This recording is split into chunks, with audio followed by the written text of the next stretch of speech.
രാധേ കൃഷ്ണ. ഇന്നത്തെ നിങ്ങളുടെ universal message എന്താണെന്ന് നോക്കാം. ഇന്ന് നിങ്ങൾക്ക് ലഭിച്ചിരിക്കുന്ന യൂണിവേഴ്സൽ മെസ്സേജ് 6 ഓഫ് വാൻഡ്സ് എന്ന കാർഡാണ്. ഗൈഡൻസ് ആയിട്ട് വന്നിരിക്കുന്നത് ദ ഡെവിൽ കാർഡാണ്. എന്നാൽ മേജർ ആർക്കന കാർഡാണ്. എന്ത് ആക്ഷനാണ് നിങ്ങൾ എടുക്കേണ്ടതെന്ന് ചോദിച്ചപ്പോൾ നിങ്ങൾക്ക് ലഭിച്ചിരിക്കുന്നത് എയ്സ് ഓഫ് സോർഡ്സ് എന്ന മൈനർ ആർക്കന കാർഡാണ്. ഇപ്പോൾ നിങ്ങൾ നിങ്ങളുടെ പഴയ തോൽവികളിൽ നിന്നൊക്കെ പഠിച്ച് വിജയം കൈവരിച്ചിരിക്കുകയാണ്. പ്രശംസകൾ, സാമ്പത്തിക സ്ഥിരത, വിജയകരമായ പങ്കാളിത്തങ്ങളൊക്കെ കൈവരിച്ച് സന്തോഷത്തോടെ ഇരിക്കുകയാണെന്നാണ് യൂണിവേഴ്സ് ഈ കാർഡിലൂടെ പറയുന്നത്. പക്ഷേ ഗൈഡൻസ് കാർഡിൽ പറയുന്നത് അങ്ങനെ വിജയിച്ചിരിക്കുമ്പോൾ നിങ്ങൾക്ക് ഒരുപക്ഷെ ടെംപ്റ്റേഷൻ ഉണ്ടാവാനും മോശം കൂട്ടുകളിൽ ബാഡ് ഹാബിറ്റ്സ് ഒക്കെ തോന്നാനും സാധ്യതയുണ്ട്. പക്ഷേ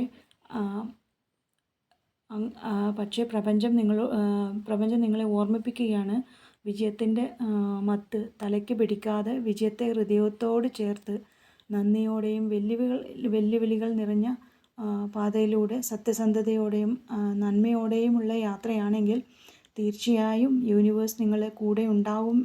അത് കൂടുതൽ നിങ്ങളെ വിജയത്തിലേക്ക് കൊണ്ടുചെന്ന് എത്തിക്കുമെന്ന് ഓർമ്മിപ്പിക്കുന്ന കാർഡാണ് നിങ്ങൾക്ക് വന്നിരിക്കുന്നത്. ആ മെസ്സേജാണ് യൂണിവേഴ്സിൽ നിന്ന് നിങ്ങൾക്ക് ഇന്ന് വന്നിരിക്കുന്നത്. Thank you.